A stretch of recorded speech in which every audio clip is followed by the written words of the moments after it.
Hey everybody, it's Eden. Did you know that chickens are the #1 farm product raised in Kentucky?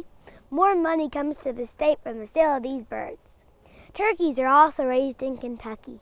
We're going to visit 2 farms today to learn more. Come on! This is Todd Clark of Clark Family Farms in Lexington.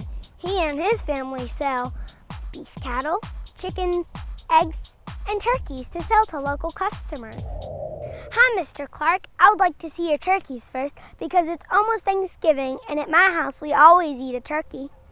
Will these turkeys become someone's Thanksgiving dinner? Eden, they will become someone's Thanksgiving dinner. The journey the turkeys have been on started 16 weeks ago when they were delivered to me in the mail. And since then we've had them here on pasture, where they get about half of their diet off of the pasture and the other half off of the grains that we feed them in their feeders. Mr. Clark explained that the turkeys behind us were about 4 months old and almost ready to leave the farm to become a Thanksgiving turkey. Each bird weighs between 15 and 20 pounds when it leaves the farm. That is quite a bit bigger than a chicken, which only weighs 3 to 4 pounds. I saw that some turkeys were white and some were black, but Mr. Clark told me there was no other difference than the color of their feathers. The turkeys are not hatched from eggs on the farm. Mr. Clark actually ordered 250 baby turkeys from a hatchery, and he had to pick them up at the post office. These turkeys were moved around on pasture so they could eat the grass and insects in addition to a special diet of corn, soybeans, vitamins, and minerals. They were also given lots of water. Next we went and took a look at Mr. Clark's chickens that are raised to lay eggs and for meat. They are kept in small houses to keep them safe from predators like foxes, hawks, and raccoons. The houses do not have floors, so they can be moved around the pasture. Like the turkeys, the chickens also like to eat the grasses and insects. What kind of chickens are these? I don't see any laying boxes.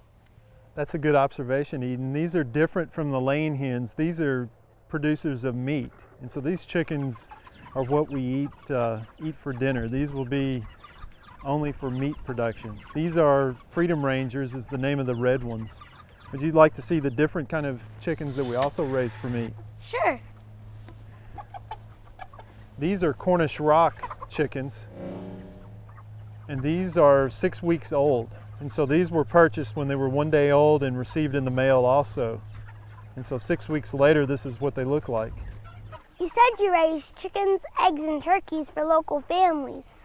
Could you raise enough for Kentucky Fried Chicken restaurants? As much as I would like to supply the Kentucky Fried Chicken restaurants in Kentucky, I'll probably have to leave that to people with larger houses and different means of raising the chickens than the way I do it. Thanks for having me. I really did have a good time and I learned so much about chickens and turkeys. Thanks for coming, Eden. I had a great time too. Have you had lunch? No. Well, let's go eat. Yeah, that sounds good. We enjoyed some lunch and I found out that the fast food industry serves more than 2 billion chickens to its customers each year. To see how farmers supply that many chickens to the restaurants, we needed to visit a different kind of chicken farm. There are about 800 large-scale poultry farms in our state, raising 320 million birds per year. Chickens are actually the #1 farm product and #1 food product in Kentucky. They bring in about $900 million to the state each year. The chickens also eat about 1/3 of the corn and soybeans grown by our Kentucky farmers. Now we are visiting 4E Farms in Campbellsville, Kentucky. Mr. Flanagan and his family raise chickens in houses so they can grow enough chickens for bigger markets like chain restaurants and grocery stores. Well, come in, Eden. Thank you. How are you today? Good. Thanks for coming to our farm. Well, you're quite welcome. Could you tell us a little more about your farm? Well, sure. We're right now in a part of our chicken operation, but let me share with you just a little bit about our farming operation. My wife and my 2 sons and I started this farming operation about 35 years ago, and we grew tobacco and grain for many, many years. And then about 11 years ago, we started our chicken operation, and we started out with 4 chicken houses, And then about 4 years later, we built 2 more, and we now have 6 chicken houses on our farming operation. Here we are walking inside the chicken house. Wow. See all these chickens here eating? Yeah. These are the water lines. All the chickens have access to water anytime they want it. Those are the feed lines right there that the chickens can have feed, good clean feed, anytime that they would like to have it. And you can feel the air that's blowing over us. They have fresh air coming in all the time that keeps them good and fresh air all the time. This looks like a sea of chickens. How many are in here?